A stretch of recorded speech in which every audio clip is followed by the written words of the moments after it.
안녕하세요. 원더블TV입니다. 최근 원피스 1047화를 통해 기어 핍스로 각성한 루피에게 큰 타격을 주는 카이도의 저력이 공개되는 것과 함께 과거 골드로저의 악마의 열매 유무 및 기승전 패기를 강조하는 카이도의 언급이 나오기도 했었는데, 그래서 오늘의 영상은 루피의 마지막 빌런이라고 할 수 있는 검은 수염의 강함과 패기 사용 유무 및 검은 수염과의 최후의 전투에서 루피는 기어 핍스 능력의 카운터 능력이라고 할 수 있는 어둠 열매에 어떻게 맞서야 할까? 라는 주제로 분석을 해보도록 하겠습니다. 참고로 이 분석 영상은 저의 개인적인 생각과 원피스 세계관 정보들을 참고해 제작을 한 것이니 그냥 재미있게 봐주시면 감사하겠습니다.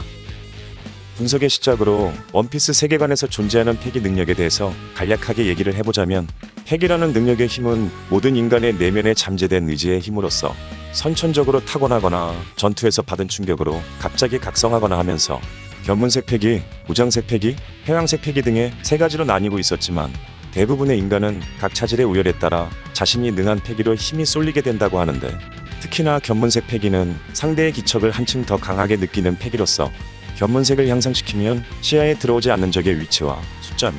나아가선 다음 순간 상대가 무엇을 하려고 하는지도 파악할 수 있거나, 무장색 패기는 몸의 휘감아 방어력과 공격력을 증가시키면서 물리적인 공격은 물론 보이지 않는 갑옷을 입는다는 이미지를 떠올려 사용하여 악마의 열매 능력자에게 유일하게 공격을 가능하게 할 수 있으며, 특히나 패왕색 패기는 상대를 위압하는 힘이자 사용자의 기백 그 자체로서 수백만 명 중 한 명만 소유한 선택받은 자의 패기라고 하거나, 다른 이의 위에 설 수 있는 왕의 자질이라고도 부르기도 하는 등의 세상에서 크게 이름을 떨치는 인물은 거의 이 힘을 내재하고 있는 경우가 많으며, 패왕색 패기를 내뿜으면 자신보다 압도적으로 약한 상대인, 즉 싸워 볼 가치조차 없을 만큼 약한 상대는 전부 기절시키는 것이 가능했었습니다. 또한 과거부터 현재까지의 수많은 패왕색 패기자들 중에서도 그 힘이 극에 달한 극소수의 강자는 패왕색을 마치 무장색처럼 본인의 신체 혹은 무기에 휘감을 수 있었는데,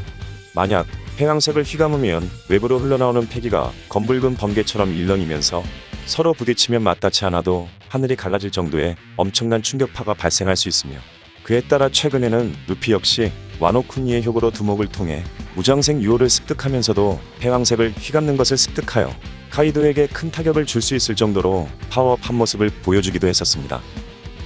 그렇다면 이제 마지막 빌런이라고 할 수 있는 검은 수염의 강함과 패기 사용 유무 및 최후의 전투에서 루피는 검은 수염의 어둠 열매 능력에 어떻게 대처를 할 것인지에 대한 의견에 대해서 언급을 해보자면, 우선 검은 수염의 강함은 열매 능력자가 아니었을 적에도 샹크스에게 세 줄의 흉터를 남기거나 흰수염 4번대의 대장 사치를 살해하거나 어둠 열매로 불꽃의 능력을 없애버리면서 에이스를 제압할 정도로 강한 것은 물론, 패기 사용의 유무는 생전세계 최강의 사나이라고 불리던 흰수염의 부하로 지내면서의 경험과 임펠타운에서 루피와 대치를 할 당시 패기에 대해 언급을 했었던 것으로 보아 검은 수염 역시 패기 사용자인 것은 분명할 것으로 보이거나, 현재는 사왕 중 한 명인 대외적으로 자리를 잡고 있기에 패왕색 패기 또한 사용 가능한 것으로 보이고 있었는데,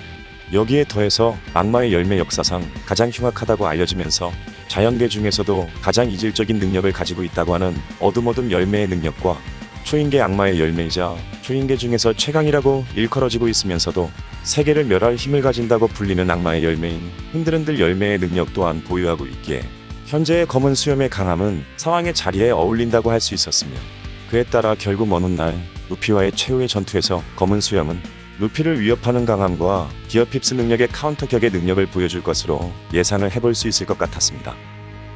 또한 현재 기어 핍스로 각성한 루피는 카이도를 압도할 정도의 강함을 보여준다고 하지만, 먼 훗날 검은 수염과의 최후의 전투에서 보전을 하게 될 사람 열매 환수종 태양의 신니카 능력의 카운터 능력이라고 할 수 있는 어둠 열매에 어떻게 맞설지에 대해서 분석을 해보자면, 우선 검은 수염의 약점들에 대해서 살펴봐야 할 것 같은데, 개인적인 저희 생각으로 검은 수염의 약점은 패기의 단련보다는 악마의 열매 능력에 집착한다는 것과 본인이 보유한 두 개의 악마의 열매에 대한 강함에 그에 대한 자신감이라고 할 수 있는, 즉 정상 전쟁 당시 흰수염이 검은 수염인 티치에게 언급했었던 과신, 경솔, 내놈의 약점이지 라는 상황이 나왔었던, 그 당시 검은 수염은 어둠 열매의 능력으로 흰수염의 지진 능력을 봉인했었다고 자만을 했었지만, 곧바로 흰수염의 창 공격에 피를 흘리는 것과 함께 지진의 능력으로 큰 타격을 입었었기에 이런 것들이 검은 수염의 유일한 약점이라고 할 수 있을 것 같았습니다.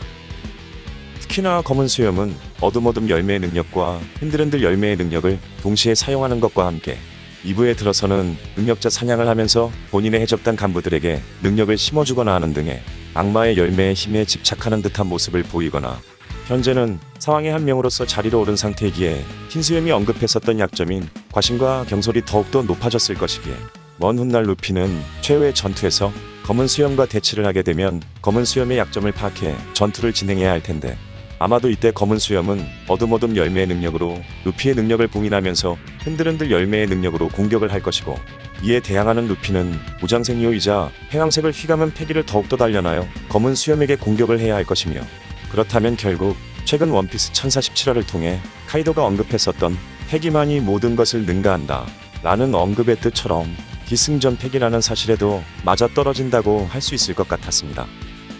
추가적으로 검은 수염과 에이스의 바나로 섬에서의 전투 당시 에이스가 패배한 이유에 대해서 살펴보자면, 애초에 에이스는 최초의 해적왕 골드 로저의 아들이기에 회황색 패기는 물론 무정색 패기와 견문색 패기 역시 사용 가능했었겠지만, 에이스는 이글이글 열매의 능력인 불꽃의 힘을 이용한 전투를 위주로 진행을 했었기에 패기의 힘은 전투에 적극적으로 활용을 하지 않았을 것이며, 그에 결국 에이스는 악마의 열매 능력자 실체를 붙잡고 능력을 못쓰게 만드는 검은 수염의 어둠어둠 열매의 힘에 굴복하여 패배를 했을 것이라고 추측을 해볼 수 있을 것 같습니다. 정리를 해보자면 루피의 마지막 빌런이라고 할 수 있는 검은 수염은 어둠어둠 열매의 어둠 능력과 흔들흔들 열매의 지진 능력을 통한 사왕의 위치에 걸맞는 강함을 보여주고 있기에 먼 훗날 기어 핍스 루피에게도 큰 위협을 줄 수도 있겠지만, 검은 수염의 유일한 약점이라고 할 수 있는 본인이 최강이라고 생각하는 과신과 경솔로 인해 패기 단련이 아닌 악마의 열매 능력의 힘으로만 전투를 하는 상황을 예상해볼 수 있을 것 같은데, 그러나 루피는 검은 수염에게 태양의 신 미카의 힘을 봉인 당한다고 해도 견문색 패기를 단련하여 미래를 읽을 수 있거나, 무장색 패기를 단련하여 적의 내부를 파괴할 수 있거나, 회황색 패기조차도 휘감을 수 있을 정도로 단련을 했으므로 검은 수염에게 큰 타격을 주면서 이길 수 있지 않을까 하는 예상을 해볼 수 있었습니다. 과연 먼 훗날 최종 전투에서 루피는 검은 수염의 사기적인 능력에 대해 대항을 할 수 있을까요? 검은 수염은 본인의 유일한 약점인 과신과 경솔로 인해 패배를 하는 순간이 오게 될 것인지 앞으로의 원피스 전개를 통해서 알아볼 수 있을 것 같습니다. 오늘의 영상은 여기까지입니다. 재밌게 보셨다면 구독과 좋아요 부탁드립니다.